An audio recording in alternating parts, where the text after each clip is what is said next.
और देखिए, बीजेपी का जोर इस बात पर था कि केंद्र सरकार की योजनाओं को दिल्ली की छोटी बड़ी बस्तियों तक पहुंचाना है। इसके अलावा आम आदमी पार्टी पर जो भ्रष्टाचार के आरोप बीजेपी लगाती रही है, उन आरोपों को संघ से जुड़े लोगों ने दिल्ली के वोटर्स के जहन में उतरवा दिया।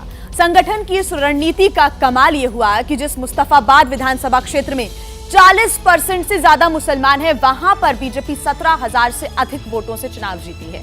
मुस्लिम वोटों में बंटवारा और हिंदू वोटों की एकजुटता ने यहां कमल खिलाया। और आइए बात करते हैं जीत के तीसरे हथियार की रिपोर्ट। जीत का तीसरा हथियार, अनुभव की स्क्रिप्ट। माइक्रो मैनेजमेंट को बीजेपी के रणनीतिकारों ने 2 लेवल पर बांट रखा था। एक की कमान बीजेपी के अनुभवी नेताओं की टीम संभाल रही थी और दूसरे की कमान आरएसएस की प्रचार टोली के पास। आरएसएस की टीम ने सिर्फ ड्राइंग रूम मीटिंग नहीं की, दिल्ली की झुग्गी बस्ती में रहने वाले वोटरों के बीच भी छोटी छोटी टोलियों को प्रचार में लगाया। सांस्कृतिक गौरव और राष्ट्रवादी विचारों को वहां तक पहुंचाने का काम किया। याद कीजिए इन तस्वीरों को। चुनाव के ऐलान से काफी वक्त पहले ही दिल्ली बीजेपी के सीनियर लीडर, सांसद, विधायक झुग्गी और मलिन बस्तियों का दुख दर्द समझने के लिए रात्रि विश्राम और झुग्गी प्रवास जैसे कार्यक्रम चला रहे थे। मनोज तिवारी से लेकर बांसुरी स्वराज तक, वीरेंद्र सचदेवा से लेकर विजेंद्र गुप्ता तक, दिल्ली की राजनीति में अपनी पहचान रखने वाले नेताओं ने झुग्गी वाले वोटरों का दिल जीतने के लिए ये अभियान चलाया। आज इस अभियान का असर चुनाव के नतीजों में साफ साफ दिख रहा है। आम आदमी पार्टी खत्म, टाटा बाय बाय फिनिश। अब इनका कोई वजूद नहीं रहेगा।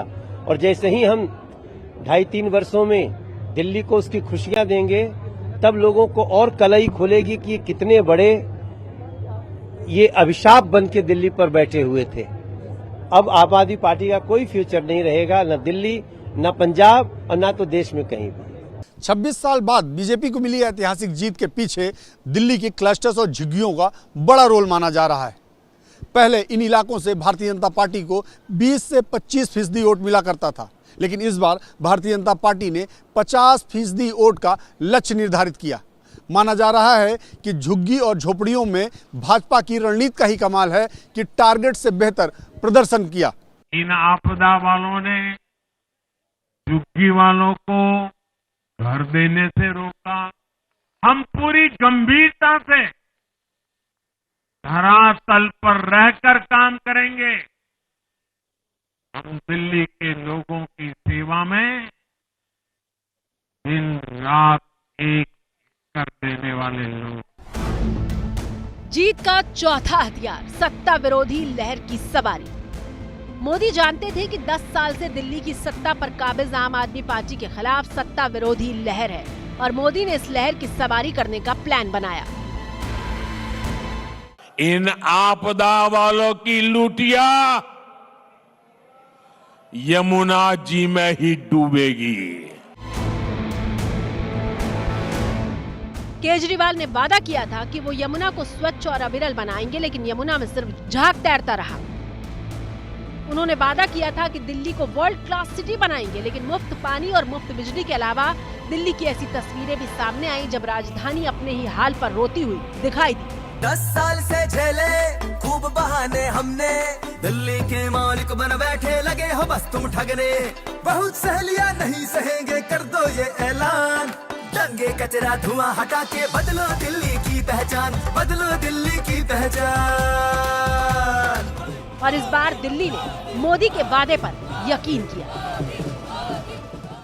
टूटती सड़कें, कूड़े के ढेर, सीवर ओवरफ्लो और प्रदूषित हवा, दिल्ली की जनता इन सब समस्याओं से त्रस्त रही है। अब यहां बनने वाली भाजपा सरकार दिल्ली को विकास की ऊर्जा के साथ एक आधुनिक शहर बनाएगी। साथियों, पहली बार दिल्ली एनसीआर के हर प्रदेश में बीजेपी का शासन आया है। आजादी के बाद ये पहली बार हुआ है। जीत का 5वां हथियार, आपकी स्क्रीन पर मौजूद ये तस्वीरें बीजेपी की दिल्ली में जीत का 5वां हथियार साबित हुई हैं। बीजेपी ने आपकी कट्टर ईमानदार वाली छवि के साथ शीश महल को ऐसा चिपकाया कि जनता का मोह भंग हो गया और जिस पार्टी के लिए सादगी और ईमानदारी की मिसालें दी जाती थीं, उस पर दाग लग गया।